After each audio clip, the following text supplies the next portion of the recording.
You understand? At the end of the day, the Sharia of Allah subhanahu wa ta'ala will be judged in the Arabic language, and those people who have studied the Sharia of Allah subhanahu wa ta'ala will be able to judge it.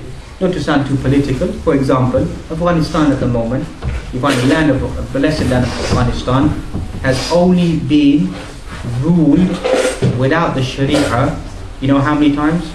Twice. Okay?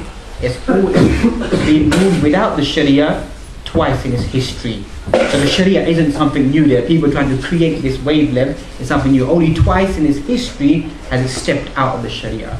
So when those individuals came back into power, most of them are what? They're fuqaha. They're scholars. You understand? They moved back into what? Into the position that already existed. That's it. What are we training? What are we creating? So all respect goes to them in the sense that they've created their fuqaha. They've created their judges. They've created people who understand the Sharia. They can judge by it. What are we creating inside our society? Are we trying to train people who can understand the Sharia of Allah subhanahu wa ta'ala and begin to implement it? Speaking about it, we should all do it. I agree with you. We should all create awareness. But after the scope of awareness, now what? Now what? Who is going to now come and say, I'm a judge? My question is about the statement that you said that all Muslims should do their basic fundamentals. That's right, yeah. And that's what makes them a good Muslim. But the question is that do they have other obligations, like understanding the conditions of the Muslim brothers in other parts of the world? Now, I'm not talking about the people you just mentioned, that people burning flags or outside of the embassy or jumping in the media all the time, but actually understanding the reality of what's going on in different parts of the world.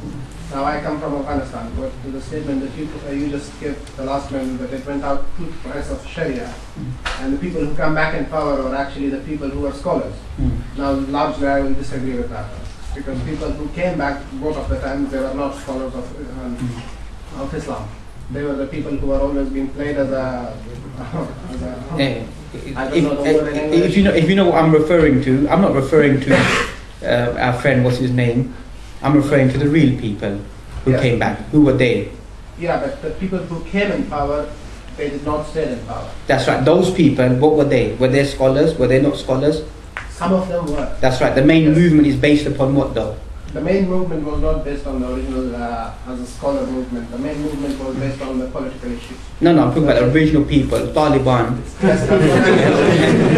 I'm strapped up at the moment, but I'll just say those words. That's what I'm talking about. Those people, you believe they had a political agenda? The original movement did not start it like that, but a lot of the scholars did join them, and they are still in there, and the scholars have stayed all the time, have distanced themselves from the political movement.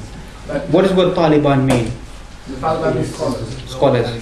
That's it. No. What part of Afghanistan do you come from? I come from Canada. So you do have some tribal affiliation in? Yes, of course I have a tribal affiliation. Does that cloud your representation? Sorry? Does that affect your judgment towards other people? No, never. You sure? I'm absolutely sure. No, the thing is that what you have